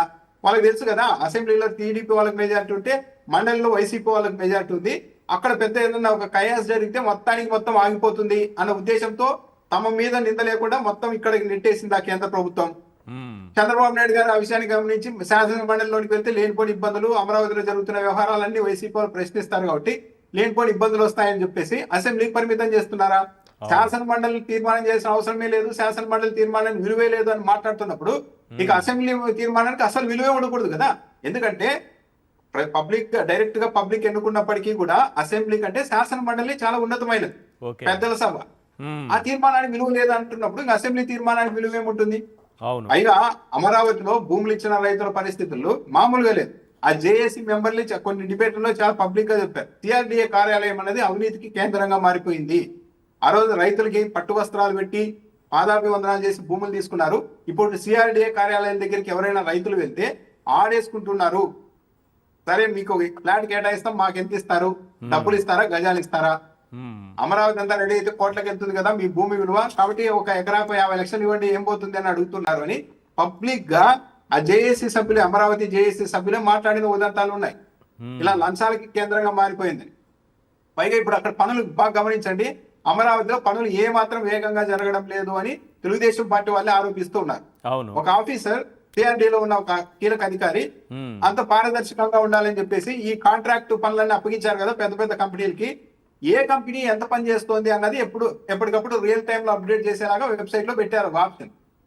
దాన్ని చూసి కొంతమంది ఏంటి ఇంత దారుణంగా ఇంత పెద్ద పెద్ద కంపెనీలు కనీస స్థాయిలో 20%, 30% కూడా టార్గెట్ రీచ్ అవ్వడం లేదు పనుల్లో, కొన్ని 5-6% పరిమితం అయిపోయాయని గొడవ చేసేసరికి ఆ అధికారిని అక్కడి నుండి పంపించేశారు. అంటే ఓకే. ఏదో దాస్తూ ఉన్నారు మొత్తం. ప్రభుత్వము కాంట్రాక్టర్లు అంతా కుమ్మక్కై వ్యవహారాన్ని నడుపుతున్నారు. తెలుగుదేశం పార్టీ వాళ్ళకు కూడా కొంతమంది మద్దతుదారులకు ఇది నచ్చడం లేదు. ఇంత ఆలస్యంగా పనులు ఎందుకు జరుగుతున్నాయి, ఎక్కడ ఎవరికి ఏ పనులు ఎందుకు కావడం లేదు అని. చివరికి ఎంత దారుణమైన పరిస్థితి అంటే కొందరు రైతులు పాపం అమాయకంగా ఆ రోజు పెద్ద పెద్ద ఫ్లాట్లు ఒకటే చోట 1000 గజాలు 500 గజాలు అయితే బాగుంటుందని తీసేసుకున్నారట. ఇప్పుడు అవి 2 కుమారులు ఉంటే 250 గజాలు 250 గజాలు 2 కుమారులకు పంచిద్దామని చెప్పి సిఆర్డీఏ కార్యాలయం దగ్గరికి వెళ్తే లేదు, దీన్ని స్ప్లిట్ చేయడానికి వీలు లేదు, మీరు చిన్న చిన్న బిట్లుగా స్ప్లిట్ చేస్తే అమరావతి బ్యూటిఫికేషన్ అంటే అందం దెబ్బతింటుంది, మీరు 1000 గజాలు తీసుకుంటే 1000 గజాలు ఒకరే పెట్టుకోవాలి, 500 గజాలు తీసుకుంటే 500 ఒకటి పెట్టుకోవాలి, కానీ మా కొడుకులు ఉన్నారు వాళ్ళకి పనిచేయాలి కాబట్టి దాన్ని విభజించండి అంటే కుదరదు, కావాలంటే రూల్ బుక్ చూడండి అని చెప్పి ఇంత రూల్ బుక్ తీసుకొని వచ్చి వాళ్ళ రైతుల ముందు పెడుతున్నారు. అంటే పాపం వాళ్ళు చదువుకోలేదు ఎక్కడికెక్కడ గతంలో. అన్యాయం చేసుకుంటారు. అంటే ఇప్పుడు ఒక రైతు 1000 గజాల భూమిని తీసుకుని ఏం చేసుకుంటారు? 1000 గజాలు నువ్వు ఒక్కడే ఇల్లు కట్టుకోవాలనుకున్నప్పుడు ఆయన సాధ్యం కాదు. అప్పుడు ఏమైంది, అతను అమ్మేసుకొని మొత్తానికి అమ్మేసుకొని వెళ్ళిపోవాలి. ఓకే. అంటే కొద్దిగా పెట్టుకోవడానికి కూడా వీలు లేదంట. అంటే సామాన్యుల్ని రైతుల్ని తరిమేసే ప్రక్రియను కూడా ఇండైరెక్ట్ గా చేస్తుంది. ఇలా పలు అంచనాల్లో పలు దశల్లో రైతులకి అన్యాయం చేస్తున్నారు. ఏదో విధంగా ఇక్కడ భూమి ఉంది, మొత్తం అంతా ఒక చట్టబద్ధత వచ్చేసిందని నమ్మించి ఇక్కడ ఏదో చేయాలని చంద్రబాబు నాయుడు గారు ప్రయత్నిస్తున్నారు. కానీ చేతలకి మాటలకి మాత్రం ఎక్కడ పొందనైతే కనిపించడం లేదు. మొదటి విడతలో రైతులకు ఇచ్చినటువంటి హామీలు అప్పుడు జీవో కాపీ కూడా మనం చూసాము. నేను ఒక 10 పాయింట్లు కూడా చెప్పాను. ఇవేవి నెరవేరలేదు. ఇప్పుడు రెండో విడత భూములు ఇమ్మంటే ఎలా ఇస్తారు? ఒక్కరికి కూడా కనీసం ఉచిత విద్య అన్నారు, ఉచిత వైద్యం అన్నారు, రుణమాఫీ అన్నారు, చాలా ఉన్నాయి, ఓల్డ్ ఏజ్ హోములు అన్నారు, ముసలాళ్ళకి కూడా చెప్పారు. ఇవేవి నెరవేర్చకుండా ఇప్పుడు అక్కడున్న రైతులు రెండో విడత మూడో విడత వీటన్నిటికీ ఏ రకంగా సిద్ధపడతారు? ఇప్పుడు ఇంత జరిగిన తర్వాత చంద్రబాబు నాయుడు గారు ఇప్పటికీ 7 ఏళ్ల కాలం అధికారంలో ఉంది. ఈ 3 ఏళ్లలో కూడా ఏది అయ్యే పరిస్థితి లేదు అని తెలిసిన తర్వాత కూడా ఏ రైతైనా సరే ఏ వ్యక్తి అయినా సరే భూములు ఇస్తారా? ఒకవేళ భూములు తొలి విడతలో కూడా అందరూ చాలా ఇష్టపూర్వకంగా భూములు ఇచ్చారని చెప్పారు, కానీ చాలా చోట్ల దౌర్జన్యాలు చేశారు. కొందరి పంట పొలాల్ని బుల్డోజర్లతో కొట్టించి పడేశారు. ఎక్కడ ఇంకో విషయం ఏంటంటే ల్యాండ్ తీసుకోగానే ప్రభుత్వం చేస్తున్న మొదటి పని ఏంటంటే మొత్తం సర్వే రాళ్ళని అన్నింటినీ కూడా చెడిపోయారు. కాలువల్ని, పొలాల్ని, విద్యుత్ లైన్లను అన్ని తీసేయడం చేస్తుంది. అంటే ఇంకో భవిష్యత్తులో కూడా ఏ రైతు కూడా అక్కడికి వచ్చి ఏదో చేయడానికి కూడా వీలు లేకుండా మొత్తం చదువు చేసేస్తున్నారు. సరిహద్దు రాళ్ళని అన్నింటినీ చేర్పిస్తున్నారు. అంటే ఒక విధంగా రాష్ట్ర ప్రభుత్వం అమరావతిలో చేయకూడని పనులని చేస్తోంది. ఇక్కడ ఎక్కడా కూడా ఒక ప్రజాస్వామ్యబద్ధంగా అందరూ ఒపీనియన్ తీసుకొని ఎక్కడ ముందుకు వెళ్తున్న పరిస్థితులు కనిపించడం లేదు. కేవలం అధికారం ఉంది కదా అని బుల్డోజ్ చేసుకుంటూ వెళ్తున్నారు ప్రతి చోట. ఇప్పుడు అసెంబ్లీలో మాత్రమే తీర్మానం చేస్తాం, శాసన మండలిలో తీర్మానం అవసరం లేదని చెప్పడం ఈ బుల్డోజ్ లో భాగంగానే చూడొచ్చు ఉంటుంది. అంటే మేము తోసుకుంటూ వెళ్ళిపోతాం అని. రైట్. నాగార్జున గారు, ఏంటి రైతులు ముందుకు వచ్చే అవకాశం ఉందా? వీళ్ళందరూ భూ సమీకరణకు ఎవ్వరూ సహకరించట్లేదు కాబట్టి ఇది కూడా ఓ పాయింట్ ఈరోజు తీర్మానం చేద్దామని చెప్పడానికి. సార్ అసలుకి మీరు అసలు రైతులు దాని గురించి మాట్లాడుతున్నారు. మీకు ఒక విషయం చెప్పాలి. ఇది మంత్రి నారాయణ గారు సచివాలయంలో తను మంత్రిగా పదవీ బాధ్యతలు స్వీకరించిన నాడు ఆయన ఇచ్చినటువంటి ప్రెస్ స్టేట్మెంట్. ఇది ఎప్పుడు ఇచ్చారు? జూన్ 17వ తేదీ, జూన్ 17, 2024లో ఆయన ఇచ్చినటువంటి ప్రెస్ స్టేట్మెంట్. గత మాస్టర్ ప్లాన్ ప్రకారమే రాజధాని.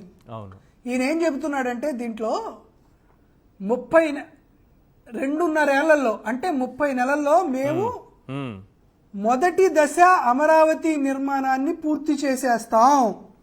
ఓకే. అంటే ఎంత? 48,000 కోట్ల రూపాయలు ఖర్చు చేసి మొదటి దశ అమరావతి నిర్మాణం పూర్తి చేసేస్తాం. ఏమేమి ఉన్నాయి? తొలి దశలో 3,600 కిలోమీటర్ల రహదారులు. 2.5 ఏళ్ళు అంటే 30 నెలలు అంతే కదా సార్. ఇప్పుడు 22 నెలలు అయిపోయింది, ఇంకా 8 నెలలు బ్యాలెన్స్ ఉంది. అంటే 3,600 కిలోమీటర్ల రహదారులు నిర్మించేస్తాం, సచివాలయం కట్టేస్తాం, అసెంబ్లీలు కట్టేస్తాం, అధికారులకు నివాసాల వంటి పనులను 48,000 కోట్ల ఖర్చు అవుతాయని అంచనా వేశాం. ఈ పనులన్నీ ఇప్పటికీ ప్రారంభమై వివిధ దశల్లో నిలిచాయి. వీటిని 2.5 ఏళ్లలో పూర్తి చేయాలని భావిస్తున్నాం. ప్రపంచంలో అత్యుత్తమ 5 నగరాల్లో ఒకటిగా అమరావతిని తీర్చిదిద్దాలనేది సీఎం చంద్రబాబు గారి లక్ష్యం అని స్పష్టంగా చెప్పాడు. ఈ రోజు నేనేమి చెప్తున్నానంటే మీరు చెప్పినటువంటి 30 నెలల గడువుల్లో 22 నెలలు పూర్తయిపోయింది. కేవలం మరో 8 నెలలు మాత్రమే గడువు ఉంది. 8 నెలల గడువుల్లో మీరు చెప్పినట్లు 48,000 కోట్ల రూపాయల్లో ఎంత మీరు ఖర్చు పెట్టారు? ఏ ప్రాజెక్టులకు ఖర్చు పెట్టారు? 3600 కిలోమీటర్ల మేర మీరు రహదారులు నిర్మించారా? మీరు మొదటి విడత రైతుల దగ్గర నుంచి ప్లాట్లు తీసుకున్నటువంటి ప్లాట్లు రిటర్నబుల్ ప్లాట్స్ ఎన్ని ఇచ్చారు? ఎన్ని డ్రైనేజ్ సిస్టమ్లు కట్టించారు? ఎన్ని లేఅవుట్లు వేశారు? ఎన్ని లేఅవుట్ సంబంధించినటువంటి లైట్లు బిగించారు? అండర్ డ్రైనేజ్ ఎక్కడ ఏర్పాటు చేశారు? ఎంతకి మందికి రిటర్నబుల్ ఫ్లాట్స్ ఇచ్చారు? ఎంత విద్యుద్దీకరణ చేశారు? ఎన్ని చోట్ల పక్కా ఇల్లు నిర్మించారు? వీటన్నిటిపైన మేము వైట్ పేపర్ అడుగుతున్నాం. ఆంధ్రప్రదేశ్ రాష్ట్ర ప్రజలకు సమాధానం ఇవేవి చెప్పండి. జరగలేదంటారా? నాగార్జున యాదవ్ ఇచ్చినటువంటి స్టేట్మెంట్ కాదు కదా, అమరావతిలో ఇవేవి లేవా? నారాయణ గారు ఇచ్చినటువంటి స్టేట్మెంట్. అదే నేను చెప్తున్నాను సార్, ఎక్కడ జరిగినాయి అని అడుగుతున్నాను. ఏముంది చూపిస్తే సరిపోయింది కదా సార్. అసెంబ్లీ నిర్మాణం పూర్తయిపోయింది అని చెప్పాడు. మరో 8 నెలల్లో పూర్తయిపోయింది అసెంబ్లీ. అసలు నాకు ఆశ్చర్యం వేసింది. మీకు చెప్పాలి రాష్ట్ర ప్రజలు ఏ విధంగా తీసుకుంటారో లేదో అర్థం మీరు కావట్లా. చూసారా అక్కడ ఇప్పుడు ఏ దశలో తాత్కాలిక ఉందో? సచివాలయంలో ఒక ఎంప్లాయీస్ పాయింట్ అందరూ చెప్పేసి మిగతా పాయింట్స్ చెప్పండి. అసెంబ్లీ గానీ సచివాలయం గానీ హైకోర్టు ఏ దశలో ఉన్నాయి మీరే సార్ నాకు కొత్త సచివాలయం కనపడట్లా. నాకు కొత్త సెక్రటేరియట్ కనపడట్లేదు. ఒకవేళ కనపడుతూ ఏమన్నా కిరణ్ గారికి ఏమైనా కనపడితే రేపొద్దున ఈనాడు ఆయన ఎందుకు పేపర్లో వచ్చాడు వేస్తే మధ్యలో? మేము కూడా చూస్తాం. లేదు ఆంధ్రప్రదేశ్ రాష్ట్ర ప్రజలందరికీ లేదు, ఆయన రాస్తాడు కదా సార్, ఈనాడులో ఆంధ్రజ్యోతిలో వస్తే మాకు అభ్యంతరం లేదని చెప్తున్నాం. ఓకే. ఈ రోజు సెక్రటేరియట్ లో తాత్కాలిక సచివాలయంలో ఎంప్లాయీస్ అందరూ బాగా పనిచేస్తున్నారు, అందరూ చేస్తున్నారు, సౌకర్యంగానే ఉంది. కొంచెం అప్పుడప్పుడు వర్షం పడినప్పుడు గొడుగులు తీసుకెళ్తున్నారు, కానీ మిగతా చోట పర్లేదు, బాగానే ఉంది సార్, ఏదో చేయొచ్చు. అది 6 లక్షల చదరపు అడుగుల్లో ఆ సచివాలయం నిర్మాణం చేశాడు, తాత్కాలికమైనటువంటి సచివాలయం చంద్రబాబు నాయుడు గారు. ఓకే. ఇప్పుడు పర్మనెంట్ సచివాలయం నిర్మిస్తున్నాడంటే సరే, కొంతమంది ఉద్యోగస్తుల కోసం డబల్ చేసుకుందాం అంటే 12 చదరపు అడుగులు నిర్మాణం చేసుకుంటే బాగానే ఉంటుంది. కానీ చంద్రబాబు నాయుడు గారికి మరి దీన్ని మన మానసిక వైకల్యం అనాలా ఏమనాలో అర్థం ఎందుకు అంత కావట్లేదు. పెద్ద ఏకంగా 68,88,064 చదరపు అడుగులు నిర్మాణం చేస్తాడంట. ఎక్కడ సార్ ఇప్పుడు 6 లక్షల చదరపు అడుగుల్లో సచివాలయం ఉంటే మీరు డబల్ పెంచి చేశారంటే ఓకే, బానే ఉంది. అవును. 68 లక్షల చదరపు అడుగులా ఏం చేసుకుంటాం సార్ మనం అక్కడ? ఎంప్లాయీస్ ఫ్యామిలీస్ ఉంటారా, లేకపోతే అది వర్కింగ్ ప్లేసా? నాకు అర్థం కావట్లా. దాంతోపాటు ఇప్పుడు హైకోర్టు బానే ఉంది, దాదాపుగా 23 కోట్లు ఉన్నాయి హైకోర్టు. కర్లా బానే ఉంది, బానే కట్టారని అనుకోవచ్చు. అది అరౌండ్ 2,20,20 చదరపు అడుగుల్లో ఉంది. కొత్తగా కట్టేటువంటి దాంట్లో ఈ హైకోర్టు భవనం 20,32,000 కడుతున్నారంటే ఇక భారతదేశంలో ఉండేటువంటి హైకోర్టు కడుతున్నారా, సుప్రీంకోర్టు కడుతున్నారో అర్థం కావట్లేదు నాకు ఇక్కడ. ఎక్కడ సార్ మన దగ్గర డబ్బులు ఎక్కడ ఉన్నాయి? సరే ఇవన్నీ కడతామన్నారు, కట్టి 30 నెలల్లో కడతామని చెప్పారు. ఆల్రెడీ 22 నెలలు పూర్తయిపోయింది, ఇంకా అవలా. దీంతో పాటు ఇంకా స్టేట్మెంట్లు మధ్యలో జూలై 6, 2024 తేదీన హైదరాబాదు అమరావతి మధ్య కొత్త ఎక్స్ప్రెస్ వే అని చెప్పారు. అవును. ఆ కొత్త ఎక్స్ప్రెస్ వే ఎక్కడో నాకు కనపడట్లేదు సార్. ఎక్స్ప్రెస్ వే అంటే మళ్ళీ బస్సు అనుకున్నారు మీరు, కనపడలేదని. ఎక్స్ప్రెస్ వే అని చెప్పారు అంటే 8 లైన్ల ఎక్స్ప్రెస్ వే అన్నారు. ఎప్పుడు 2024 జూలై 6వ తేదీన. ఇప్పటిదాకా రాలా. ఇంకా ఆశ్చర్యం అసలుకే ఇప్పుడు అందరూ దాని ఏమంటారు, గ్యాస్ బండలు దొరక్క, డొమెస్టిక్ గ్యాస్లు అవి ఇవి దొరక్క అందరూ కట్ల పొయ్యిలు అవి వాడుతున్నారు. మీరు ఆశ్చర్యపోయారు, మొన్న డిసెంబర్ 18, 2020 రాజధానిలో పైప్ ద్వారా గ్యాస్ సరఫరా అన్నారు. అవును, ఇప్పుడు కిరోసిన్ ఇస్తానంటున్నారు. పైపు ద్వారా గ్యాస్ సరఫరా అన్నారు. పైపు కనపట్ల, గ్యాసు కనపట్ల, రాజధాని కనపట్ల, కట్ల పొయ్యిలు కనపడుతున్నాయి.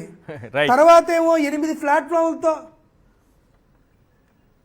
సార్ ఇప్పుడు అమరావతి గన్నవరంలో మెగా రైల్ టెర్మినల్ 8 ప్లాట్ఫామ్స్ తో అమరావతితో టెర్మినల్ నిర్మాణం. అక్టోబర్ 31, 2024లో 300 ఎకరాల్లో రైల్వే శాఖ అని చెప్పి ఇదిగో మళ్ళీ అమరావతితో రైల్వే స్టేషన్ కట్టేశామని చెప్తున్నారు. మరి ఇప్పుడు ఏమేమి హామీలు ఇచ్చారు, అమరావతిలో ఏమేమి వచ్చాయని చెప్పారో, ఏమేమి రాబోతున్నాయి చెప్పారో, ఒకటైనా నెరవేరిందో లేదో ఆ లిస్ట్ అంతా పంపించండి సార్. ఒకరోజు డిబేట్ పెడతాం వాటిపైన, ఏమేమి వచ్చాయనేది లిస్ట్ మొత్తం ప్రజలకు చూపిద్దాం. రైట్, సమయం మించిపోయింది. Nagarjuna Yadav thank you sir చర్చలో పాల్గొన్నందుకు. అలాగే రామ్నాథ్ గారు థ్యాంక్ యూ అండి చర్చలో పాల్గొన్నందుకు. ఇది వాళ్ళ చర్చా కార్యక్రమం. చూస్తూనే ఉండండి సాక్షి టీవీ.